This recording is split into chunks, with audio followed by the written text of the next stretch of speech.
Good morning student. मैं सुमित शर्मा आज की क्लास के साथ। आज की क्लास में हम कक्षा 9 से 12.1 जो कि हीरोन फार्मूला के ऊपर बेस्ड है एक्सरसाइज के बारे में डिस्कस करेंगे। तो सबसे पहले हम हीरोन कौन था और कैसे क्या कुछ फार्मूला उन्होंने दिया, क्या कुछ है उसके बारे में हम पढ़ेंगे। तो मैं इसको एक बार डायग्राम के थ्रू आपको समझाने की कोशिश करूँगा। देखना, देखिए हीरोन जो था बुक्स के अंदर, देखिए एक बार 9th क्लास की बुक के अंदर है Heron area of triangle by Heron formula, यानी कि the formula gives the Heron about the area of triangle is also known as Heron formula. यानी कि हीरो नाम का कोई वैज्ञानिक था, उसने एक फार्मूला इजाद किया और उस फार्मूले का नाम हीरोन रख दिया गया। और ये फार्मूला उन्होंने इजाद किया था, ये एरिया ऑफ ट्रायंगल।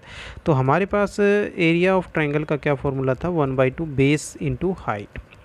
इस चीज़ को उसने मॉडिफाई करके, यानी कि ये था जब हमारे पास कोई राइट एंगल ट्रायंगल हो या फिर आइसोसेल ट्रायंगल हो या इक्विलेटरल ट्रायंगल हो। मीन्स कहने का ये हुआ कि जब हमारे पास किसी ट्रायंगल में हाइट है तो हम इस फॉर्मूले को अप्लाई कर सकते थे। बट हमारे पास प्रॉब्लम क्या आई कि कोई ट्रायंगल है बट हमारे पास उसकी हाइट नहीं पता है, तो हीरोन ने उसको एक फॉर्मूले के रूप में इजाद किया। तो वो फॉर्मूला क्या है, एस अंडर द रूट है, ये एस इंटू ब्रैकेट स्टार्ट है एस माइनस ए, फिर अगली ब्रैकेट स्टार्ट है एस माइनस बी, फिर अगली ब्रैकेट स्टार्ट है S minus c. S means क्या है, सेमी पैरामीटर। मतलब कोई ट्रायंगल है उसकी तीनों साइड्स का सम करके 2 से भाग करवा देना, 2 से डिवाइड करेंगे तो वो क्या आ जाएगा, एस आ जाएगा हमारे पास। ई क्या है, ई है first side of the triangle, कोई भी ट्रायंगल है उसकी पहली साइड। बी क्या है, सेकंड साइड। सी क्या है, थर्ड साइड। अब प्रॉब्लम्स क्या है, स्टूडेंट के दिमाग में ये बात आएगी कि ए बी सी ऐसे ही रोटेट में डालनी है या ऐसे डालनी है, जो मर्जी आप इनको लेट कर सकते हो। अब हमें जो ध्यान रखना है वो है एस तीनों साइड्स का सम करके 2 से डिवाइड करना, फिर उस फॉर्मूले में पुटअप करवाना। तो यहाँ होप है कि आपको ये फार्मूला अच्छे से समझ में आ गया होगा। आगे हम अब इससे आगे एक्सरसाइज 12.1 जो कि एक हीरोन फार्मूला के ऊपर बेस्ड है। तो यहाँ हमारे पास पहला क्वेश्चन जो दे रखा है वो है ए ट्रैफिक सिग्नल, यानी कि ये जो बोर्ड है ट्रैफिक सिग्नल बोर्ड जो है, हम जब रोड के ऊपर चलते हैं तो एक त्रिकोण यानी कि ट्रायंगल बेस के ऊपर एक बोर्ड है, उसके ऊपर लिखा है school ahead is an equilateral triangle. और ये ट्रायंगल है वो कैसे है, इक्विलेटरल। इक्विलेटरल मीन्स तीनों साइड्स जो है इसकी वो इक्वल हैं। With side A find the area of the triangle signal board using Heron formula if it's parameter. Parameter means P, S निकालेंगे तो इसका हाफ कर देंगे हम। What will be the area of the signal board, तो हमें इस signal board का एरिया फाइंड आउट करना है। देखिए अब तो सबसे पहले हमने क्या किया, साइड से वो 3a है तो हमने पैरामीटर जो उसका निकाला 3a निकाल लिया, और सेमा पैरामीटर निकाला वो है 3a/2 है। अब हमने जो हीरोन फार्मूला जो हमारे पास इजाद था, हीरोन ने दिया था, उसको एप्लीकेबल किया ऐसे into s minus a s minus b s minus c. और यहाँ ए बी सी है वो तीनों बराबर हैं तो हर जगह पे ए बी सी की जगह ए डाल दिया गया। उसके बाद हमने क्या प्राप्त किया कि s minus a s minus c s minus c 3 times है, तो उसमें से 2 टाइम्स का एक सिंगल बाहर आ गया, एक अंदर रह गया। अब यहाँ से हमने वैल्यू डलवा दी। आगे देखिए, वैल्यू डलवाने के बाद इस तरीके से सोल्व है, ठीक है। अब बात आती है दिमाग में कि इतना लंबा क्यों खींचे हम इस क्वेश्चन को। सही बात है, इतना लंबा लेके जाने की ज़रूरत भी नहीं है। आपने ये एस निकाल लिया, एस इसने गिवन भी है, एस इसका है पैरामीटर 180। तो जब हम इसको 2 से डिवाइड करेंगे तो कितना आ जाएगा, 90। तो एस की जगह तो हम वैल्यू पुट करवा सकते हैं 90, और एक मिनट, एस की जगह वैल्यू पुट करवा सकते हैं 90, ए की जगह वैल्यू पुट करवाएंगे वो हमारी ए, बी की जगह भी ए, सी की जगह भी ए, और दूसरा 3a is equal to 180 equal रखेंगे, बिकॉज ऑफ जो है 3A हमने लेट के हिसाब से, यानी कि साइड को लेट करवा रखा है, उसके हिसाब से हमारी जो है सिंगल साइड आ जाएगी। सिंगल साइड मीन्स हमारे पास एक उसकी भुजा आ जाएगी, यानी कि वो कितनी आ जाएगी, A60। तो ए की जगह, बी की जगह, सी की जगह 60 डाल देंगे तो हमारा जो रिजल्ट आएगा वो ये वाला आ जाएगा। अब जो एरिया आएगा अंडर द रूट स्क्वायर वगैरह निकालने से 900 under the root centimetre square आ जाएगा। तो सेकंड जो क्वेश्चन है, the triangular sides walls of a flyover have been used of advertisement. The sides of the wall are 122 meter, 22 meter, 120 meter, जैसा कि डायग्राम में दिखाया गया है।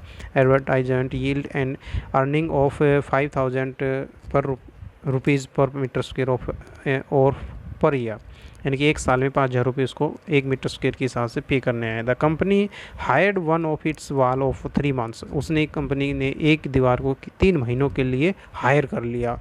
How much rent did it पे, तो उसको कितने पे करना पड़ेगा। तो सबसे पहला कार्य हमारा, इसको हमने एरिया निकालना। तीनों साइड्स हैं हमारे पास, ए बी है, बी बी है, सी बी है, एस निकाल लिया। एस निकालने के बाद हमने क्या किया, हीरोन फार्मूले में इसको पुटअप करवा दिया। हीरोन फार्मूले में पुटअप करवाने के बाद जो हमारा कैलकुलेशन के बाद हीरोन जो आंसर आया, एरिया आया, वो आया 1320, यानी कि 1320 metre square, 1320 metre square. Rent of 1 metre square का कितना था, 5000 एक साल के लिए। तो एक महीने के लिए निकालेंगे तो उसको 12 से डिवाइड करवा देंगे। इसी तरीके से हमने उसको 3 मंथ का निकाल लिया है।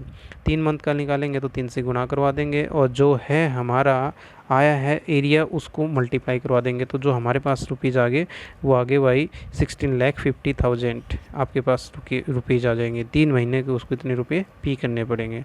नेक्स्ट क्वेश्चन है, there is a slide in park. Slide park है वो एक ट्रायंगुलर है, जैसा कि डायग्राम में दिखाया गया है। उसकी साइड्स हैं 11 मीटर, 15 मीटर, 6 मीटर। जो साइड्स दे रखे हैं वो इस तरीके से दे रखे हैं। सेम उसी तरह से ऐसे निकाल लेंगे, 16 आ जाएगा। फिर उसके बाद हम उसके फॉर्मूले में पुटअप करवा देंगे। एस की जगह 16 डाल देंगे, ए की जगह 15, बी की जगह 11, 6, इस तरह से वैल्यू डालेंगे तो 20√2 आ जाएगा। इजी बात है। अगला क्वेश्चन है, find the area of the triangle who 2 sides of. हाँ, ये क्वेश्चन देखने लायक है भाई। जब पैरामीटर दे रखा है 42 और साइड्स इसकी 2 साइड दे रखे हैं 18 एंड 10, सी तीसरी को हमने सी मान लिया, तो सी की वैल्यू हमारे पास आ गई 14। अब जो इसका सेमी पैरामीटर 21 आ गया, ए की वैल्यू आ गई, बी की आ गई, सी आ गई, सब वैल्यूज़ को पुटअप करवाया, कैलकुलेशन करवाई, तो हमारा आंसर आ गया 21 under the root 11 centimetre square. Question number 5 है, side of a triangle are in the ratio. ये इंपॉर्टेंट क्वेश्चन है भाई। यहाँ से साइड्स का रेशियो दे रखा है, तो हम क्या करेंगे, इसको x कोई कांस्टेंट वैल्यू के साथ मल्टीप्लाई करवा करके इसके पैरामीटर के इक्वल रख देंगे। तो यहाँ से x की जो वैल्यू आएगी 10 के हिसाब से जो फर्स्ट साइड है वो 120 आ जाएगी, 170 सेकंड आ जाएगी, 250 थर्ड साइड आ जाएगी। उसके बाद इजी क्वेश्चन है, s निकाल लेंगे। s है ही राउंड फार्मूला के हिसाब से, जो s की वैल्यू फाइंड है 270 आ जाएगी, a की वैल्यू हमारे पास 120 आई हुई है, b की 170, c की 250, और इसको वैल्यूज़ के अंदर डाला तो हमारे पास जो आंसर आ गया 9000 सेंटीमीटर स्क्वायर बाई। इसी तरीके से लास्ट क्वेश्चन है, an isosceles triangle has parameter. Isosceles triangle होती है जिसमें 2 भुजा बराबर हों, उसके पैरामीटर दे रखा है 30 and each of the equal side is 12 centimetre. जो इक्वल साइड है, ये इक्विलेटरल ट्रायंगल है, इक्वल साइड मान लीजिए ये वाले हैं, ये भी 12 है, ये भी 12 है, तो इसको हमने ए मान लिया या सी मान लिया, जो भी मान लें आप। तो इसका जो सी की वैल्यू है वो आ जाएगी 6, यहाँ से 15 एस आ जाएगा, वैल्यूज़ पुटअप करवा दी, आंसर आएगा 9 under the root 15 centimetre square. ये थी आज की हमारी वीडियो एक्सरसाइज 12.1 की। तो आशा करता हूँ आपको ये समझ में आई होगी। सेफ रहें, सुरक्षित रहें घर पे। That's all, thank you.